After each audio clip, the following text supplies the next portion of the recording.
Hello everyone, we're going to be doing a technical demonstration of the V2 PSP performance upgrade changes and see how it plays out with various games. And we're going to do the dummy folder method now. I initially had to load a PSP game from the user interface. You always have to do it that way initially. But now we're going to go into the load content, start directory, dummy folder, PSP folder. And we're going to load out Burnout Legends. Now, you're going to notice when you play some games, you're going to have freezes or slowdown. I'm going to call those choke points from this point forward. And there's a few different reasons why those occur. One is obviously the combination of the GPU and the CPU factor. But we also only have 256 megabytes of working memory to play these games. I'm not talking about memory that you store your games in or your HMODs in. I'm talking about RAM style memory that is being used, and this maxes out incredibly fast depending on which game you're playing. So we're going to make it to a choke point as an example here, and just watch what happens.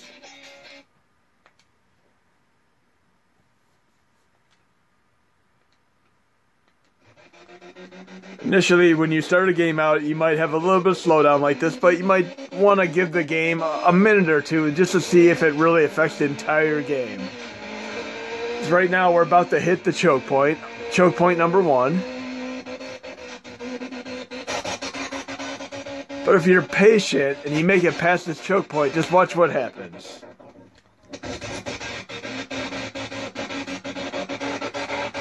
Yes, it is a little bit like a slideshow right now. What do we need to make this better? More cowbell and some Christopher Walken. So let's see what happens when we make it past the choke point.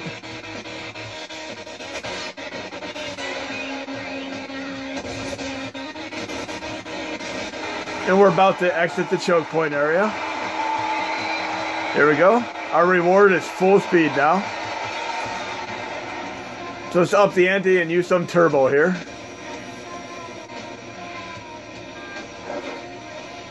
Much better.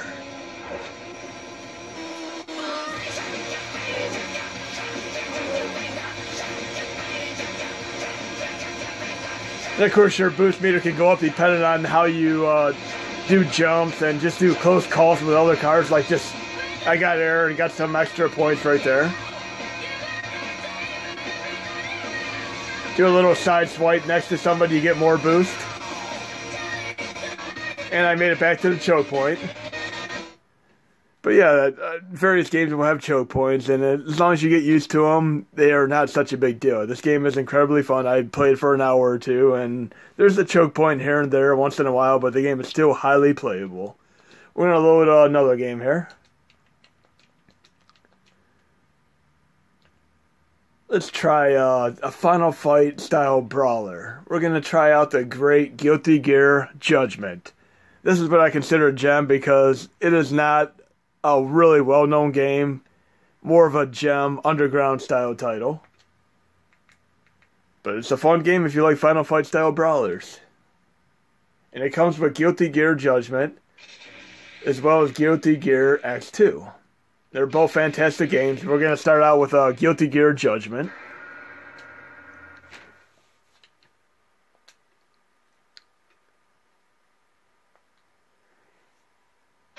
And I'm trying to finalize things, and I'll get something out, I'd say, on Wednesday. So expect it on Wednesday.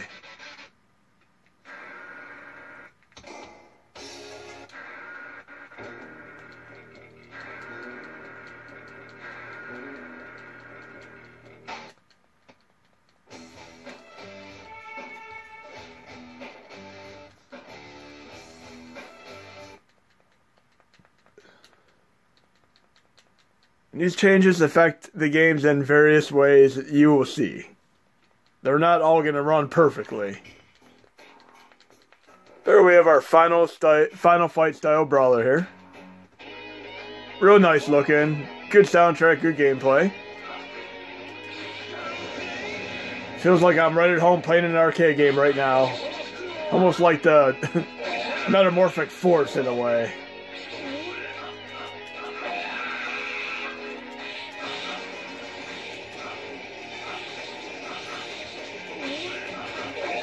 Everybody knows Street Fighter and Darkstalkers and such, but Guilty Gear really does have a good fight, one-on-one fighting game too.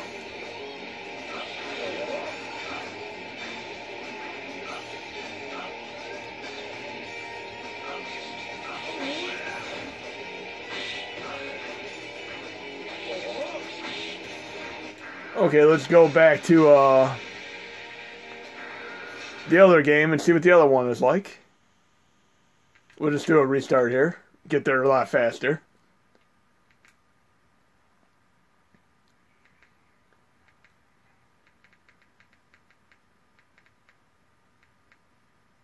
We're going to go to Guilty Gear X2.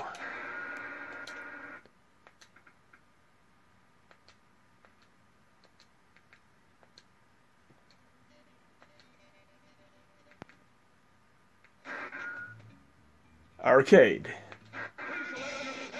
And we have the one-on-one fighting type thing here. So you got a Final Fight style game and a one-on-one Street Fighter style game. So it's a good combo here.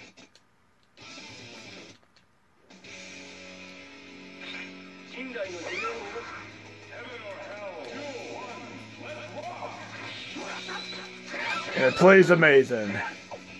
Good speed.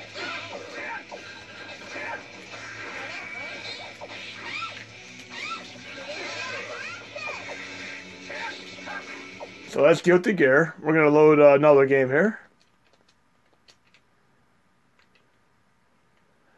We're going to try a really, really cool puzzle game called Crush. This has a really cool gimmick, and I'd love to see this show up on PlayStation Network for PS4. They really need to bring this game back.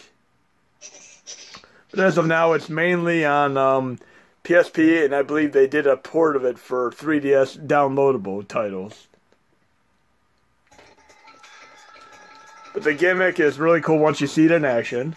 And if you like puzzle games, you'll definitely be at home with this game.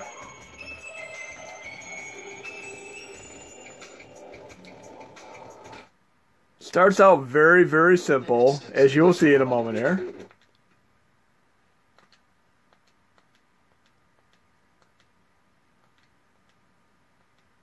Now, I've been testing out scores of titles to see how these changes affect them, and so far, so good. This is my big... So, of course, I'm doing the typical tutorial that many games start out with. Press the crop. Simple stuff. Just jump, but watch what happens in a minute here. Done. Sometimes use the up button. So I can change the camera angle.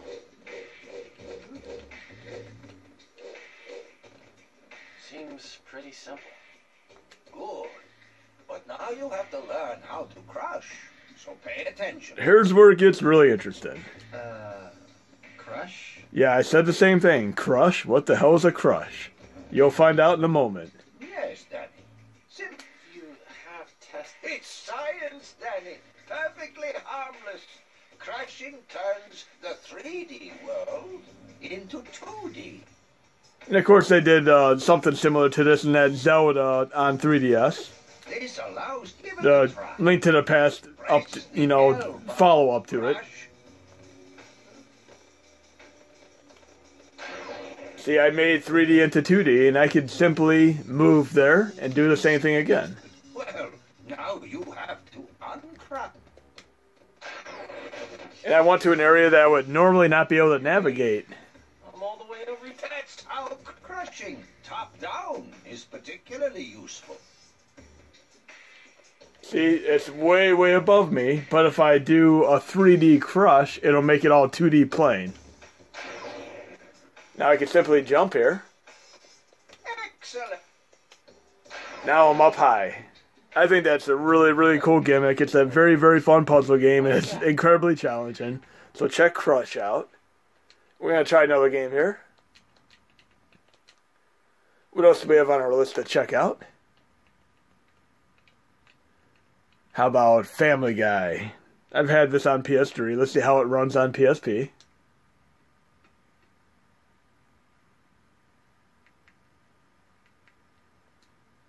And even though I do run these in CSO format, you'll notice there may be a little bit of a less of a frame skip if you run them in ISO format for the full motion video portions like this.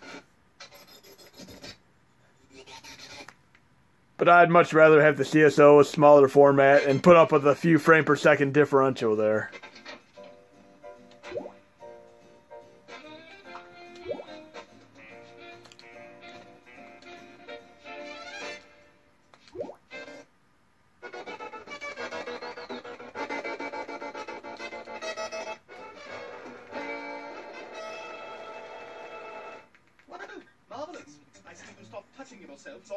And this looks pretty damn cool.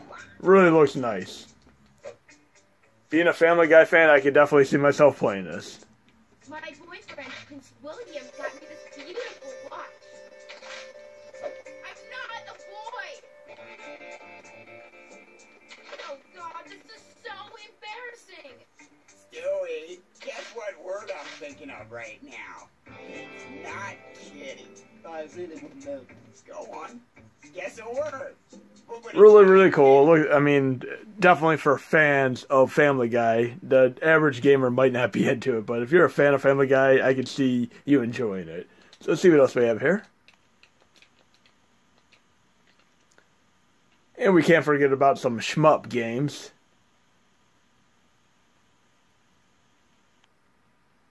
How about we load, if you know what Life Force is for NES, the original game is called Salamander, and we have Salamander Portable, which was only released in Japan, but it comes with some incredibly cool shmup games.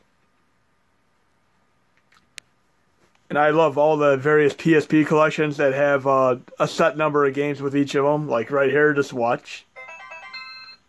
That classic Gradius intro, but here we have Salamander, which is basically Life Force. Then we have Life Force, which is the same game, just the US version of it. Then we have Salamander 2. And I'm not sure exactly how to pronounce that, Zezix or something. Then we have Gradius 2. Now, obviously, even though Life Force is part of the Gradius series, it is not Gradius 2. Gradius 2 is a whole separate game, but we're going to try out Salamander 2, which is a fantastic game, and if you're going to run this game on MAME, for instance, even on the NES, SNES Classic, you need the Konami GX BIOS to even run it. But on here, you can run it on PSP just fine. This is a great game, though. I gotta make sure I push the right button to get to it, though. Remember, when you're playing a Japanese game, X is back and circle is forward. It goes in reverse, and I pushed X by accident. So we're gonna load Salamander 2.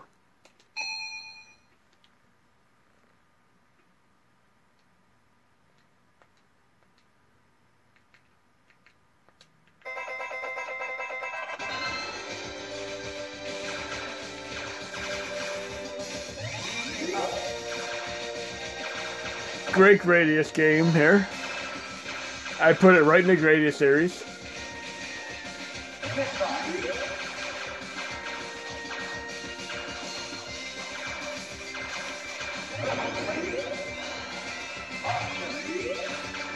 Too bad they didn't do an R-Type series for PSP. That would have been awesome.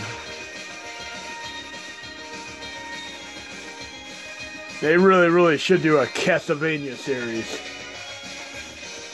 Collection, should I say.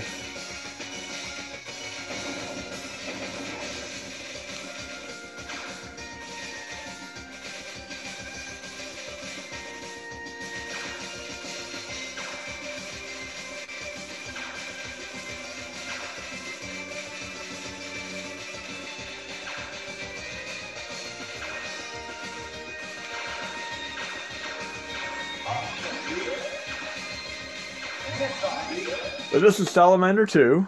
We're going to check out another game here. And they also did a Gradius collection, which has some nifty games on it. And then, of course, a Parodius collection, which is more of a parody of the Gradius series. Parodius Portable, also a Japanese released. One thing I've noticed is that on the PSP core, the PPSSPP core, most Shmup games that I've played have been running great. So if you're a Shmup fan, you'll be in heaven with this core. But for sports games and racing games, not so much. And of course, the 2D fighting games have been running extraordinarily well for me as well. But here we could select our games. And we have quite a few games to choose from here. We'll try out this one. Like I said, it's like a R-type, no, should I say Gradius style game, but with a comical theme to it. Here's Vic Viper right from Gradius, but you could also choose different players if you wanted to.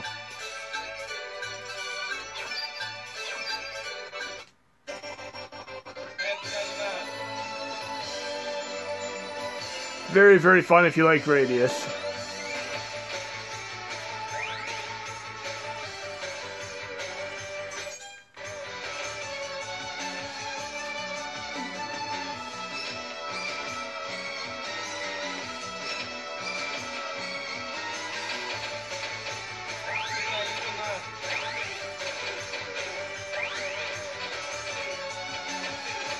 You can have it where it auto levels you up, and you can do manual level up. Right now, I'm just letting it do auto level up is when I grab the icons.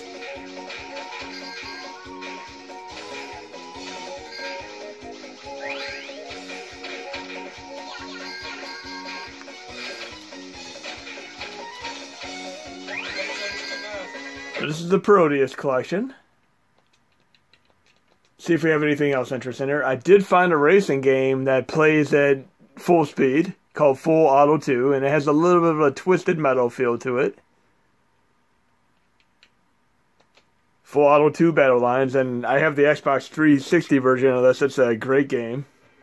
But it's very interesting they put a port of this onto the PSP. It works out pretty well.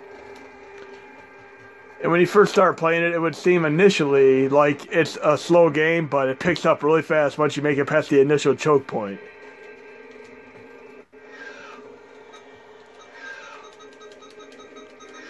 A little bit like the Death Race movies. So it starts out just a little bit slow, but it picks up really fast once you get the memory cut up the speed here. And you can't use your weapons initially when you first start the race, just to kind of give a fair advantage to the opponents. Now we got full speed since we're past the choke point. Very nice and fast paced. I can live with this.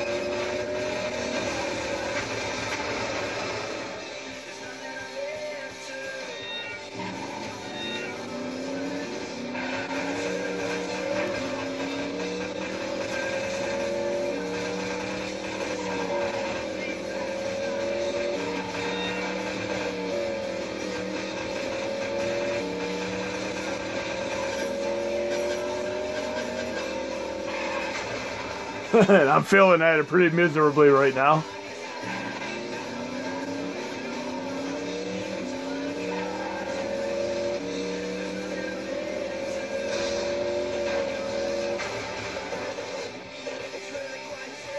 This is a fun game. It's Full Auto 2. Let's see what else we have here. We should have a few more test games. I was going through some of the air combat style games, and we found I found one called Heatseeker, which I remember playing several years ago. This one's pretty fun. It's another one of the games that starts out like you wouldn't think it's really fast, but it picks up and it's very, very playable. This is a great game to play if you like air combat.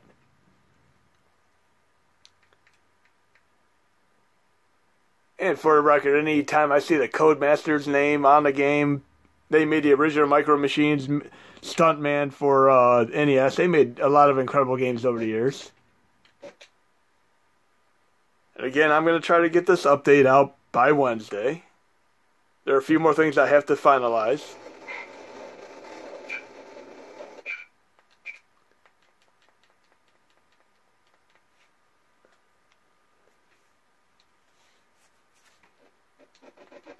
It starts out a little bit slow here. It seems like, oh no, this is another game I can't play. But I stuck with it for a minute and watch what happens.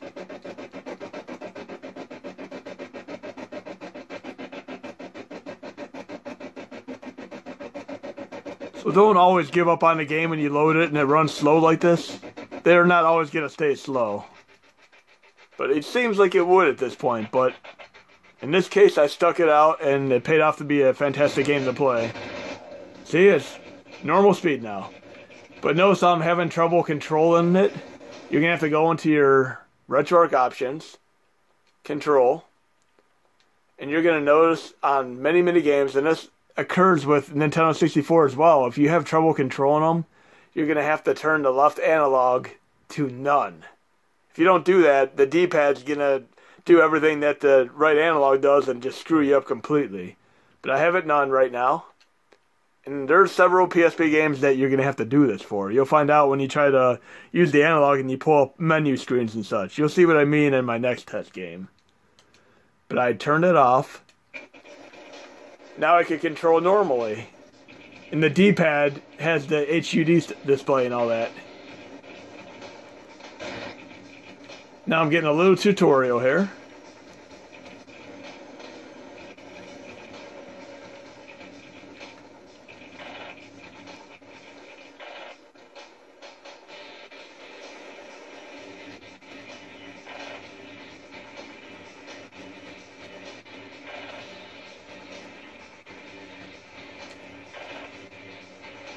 Again, remember, you're going to need to turn the analog off for some games.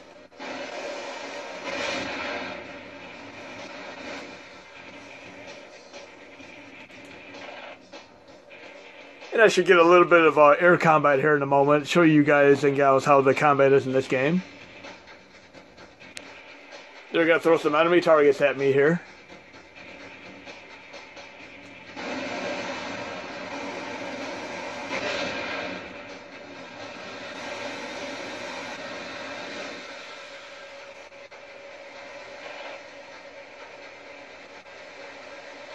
Just making it through the tutorial portion right now.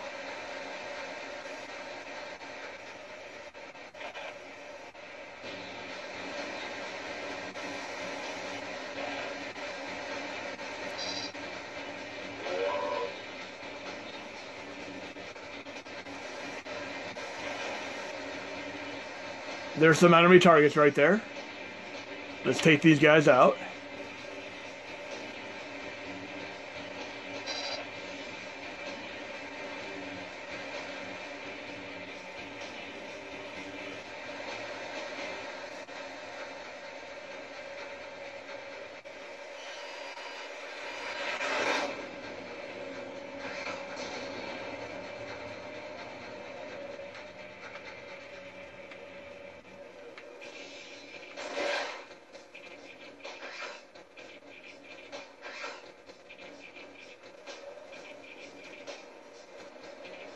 Get a little bit closer here so I get a better target. And we got our little cinematic angle there.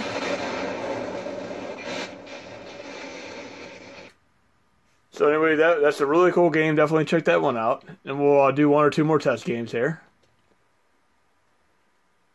And the one I was just playing was Heatseeker. So keep that in mind. I'm going to do another game, which would also use you'd have to turn the analog off for. It's called Death Junior, and you'll see what I mean in a moment here.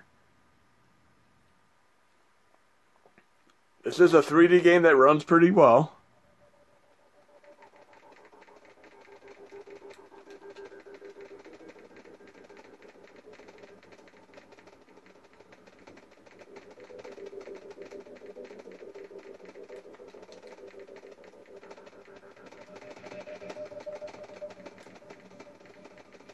Yes, even though I initially had no sound stutter on some of my first test games, there's still sound stutter on some games. It's just unavoidable.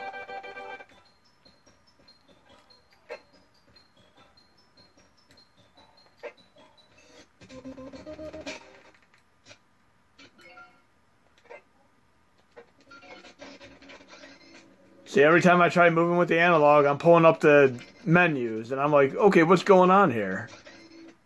So what you need to do is go into the RetroArch options and disable the analog so that you don't have a problem with that. But anyways, this is the test video, and I'm going to try to get this out in the next day, by Wednesday. Hope you enjoyed the video, and there's plenty of playable games for the PSP core.